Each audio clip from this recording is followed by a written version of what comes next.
Ms. Salter, you are now recognized for your testimony. Good morning, Chairwoman Maloney, Ranking Member Comer, and distinguished members. Thank you for this opportunity to testify today. My name is Raya Salter. I'm an energy attorney based in New Rochelle, New York, Lenape land. I am a member of the New York State Climate Action Council, which is developing the scoping plan for New York to achieve its statewide greenhouse gas emissions goals. I have been working with the State Climate Action Council to ensure the implementation of the 2019 New York Climate Leadership and Community Protection Act, the nation's most progressive climate law, and we are very proud to say, the state precedent and example for the Justice 40. I started my legal career as an energy associate with the law firm of Dewey and LaBeouf in New York City. In prior roles, I was a regulatory attorney with the Environmental Defense Fund and a senior attorney with the Natural Resources Defense Council. I've worked with activists, community stakeholders, utilities, and other thought leaders from New York to Hawaii to promote the just integration of clean and renewable energy onto electric grids. I'm an adjunct professor of law at Cardozo Law School, and my book, Energy Justice, was published in 2018. Before becoming a lawyer, I worked for community-based organizations in both Yonkers and Brooklyn, New York. I am a deep believer in popular and public education on these issues, so I invite all of you to consider me your climate auntie, and that's actually where you can find me on both IG and TikTok. First, I want to thank you again for this important investigation into the need for the American Jobs Plan to comprehensively address climate and environmental justice. This means that as we build energy and related infrastructure at the scale needed to address the climate crisis, we must also change the trajectory of harm that many infrastructure projects have historically caused communities of color.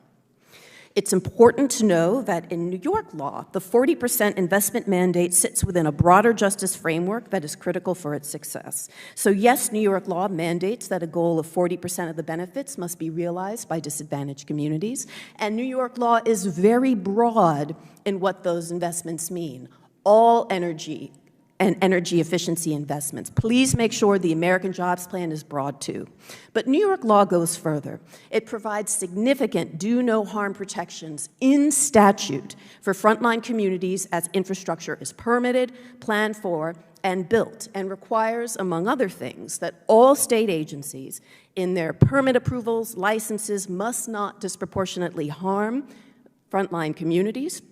Projects requiring major permits must demonstrate that future climate risk has been considered, including impacts on disadvantaged communities. And very important, early action must be taken to prioritize reductions of co-pollutants and greenhouse gases in disadvantaged communities. Make sure to require co-pollutant tracking and accounting and demand cumulative impact analysis. Demand early action. If you fail to do this, the projects will rush forth with no way to understand if they are achieving the Justice 40 goals. These provisions in New York provide guardrails for environmental justice communities, and the American Jobs Plan should also incorporate these types of express controls into agency decision-making. In addition, I advise that you make the language explicit now and get ready to build in oversight later. Or I emphasize again, when the money flows, the community-led coffers will remain dry. So first, measure benefits to disadvantaged communities in dollars spent. When the standard has been used in New York, we have seen success. Include funded mechanisms for procedural and participatory justice designed to include frontline communities in all aspects of infrastructure investment decisions. Fund and develop community-based infrastructure for community-controlled investments. Make sure the money goes to community-led projects. Build new financing structures to ensure that the money goes where it is supposed to go. I also fully support the WEJAC recommendations for the Justice 40, which include important protocols with regard to indigenous nations and communities, equity mapping, and other matters. Thank you again so much for this opportunity to testify before you. It has been an honor.